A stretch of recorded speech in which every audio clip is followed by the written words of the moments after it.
Love them or loathe them, SUVs are on an unstoppable rise up the sales chart. In fact, in automotive terms, they're the world's fastest growing sector, so any new model has the potential to be big business. None more so than this. It's the Land Rover Discovery Sport. That's because Land Rover is pitching this new £32,000 car into the hotly contested premium compact SUV market, but with a distinct advantage over its rivals. You see, while the BMW X3, Audi Q5 and Volvo XC60 all have their good points, none offers the ability to seat 7 people, and this is key. Because even if your own kids don't fill up all 3 rows, their friends on occasion might. Now, I'm in, so let's pull this back. And you'll see, headroom's a bit of a squeeze, and my legs are kind of a bit crouched up here, but you know, it's fine for short journeys, it would be all right. And for kids, I think they'd really like it. If someone offered to take me home from the pub in a Land Rover Discovery Sport, I certainly wouldn't say no. But whether I could get out again after a couple of pints is another matter. Blimey. Personally, I'd much rather travel in this second row of seats, where you can see headroom is much better. There's also a reasonable amount of legroom here, but actually you can slide this back by up to 16 centimetres to give loads and loads of legroom, plus you can adjust the backrest like so. Before we have a look in the front, let's just check out the boot with these rear seats in place. And as you can see, it's not great. You get a couple of shopping bags maybe, but that's all. So what happens if we fold these 2 seats flat? Well, you will see that the Discovery Sport's actually got really good luggage capacity, and that's partly because Land Rover has come up with a new design of rear suspension which doesn't intrude into the boot space.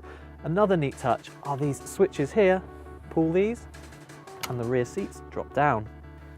This new suspension setup also allows room for a space-saver spare wheel without taking up boot capacity. Here in the front, the Discovery Sport is not quite as glamorous as its rivals, favouring functionality over fashion. Rather than some super slick iDrive system, you get these quite chunky buttons, although it has to be said they're very easy to use. What's not quite so good is this amount of black plastic in here, which really isn't up to BMW or Audi standards. And while this 8-inch touchscreen looks nice, the software can be a bit slow to respond, although Land Rover says an updated version is on the way. The first thing you notice when you drive the Discovery Sport is that the 2.2 litre diesel engine sounds a bit grumbly, particularly when it's cold or when you rev it. However, with 190 horsepower and a broad spread of torque, this is actually a reasonably brisk car, accelerating from 0 to 60 miles an hour in less than 9 seconds. The ride quality is supple and well controlled, which we like. However, there is a bit of road noise, and you can hear the wind rustling around the wing mirrors at motorway speeds.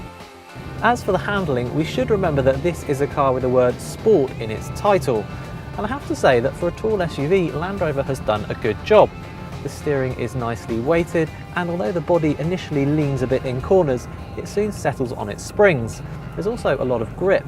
All in all, I'd say this is a pretty fun car to drive. With class-leading axle articulation, 60mm of wading depth, hill descent control and Land Rover's terrain response system, the Discovery Sport should cope just fine with the average school run. For you. More relevant to most buyers will be that the Discovery Sport scored top marks in independent crash tests, helped by the inclusion of a pedestrian impact bonnet airbag. To give you an idea of how much this SUV market is changing, not all versions of the Discovery Sport will even have four-wheel drive, as instead the focus shifts to lowering emissions. To that end, there'll also be a range of cleaner, lighter and more efficient petrol and diesel engines as the year goes on. If it were me, I think I'd probably save my money and spend it on one of those rather than this 2.2 litre model, because then you'll have all the advantages of a cleaner engine with this Range Rover Evoque-esque styling and MPV-like practicality. And then I think you really could have an SUV that does it all. For more reviews like this, click here to subscribe to our YouTube channel, and click here and you can go to the Telegraph Car's website where you can read detailed reviews of the Discovery Sport and all its rivals.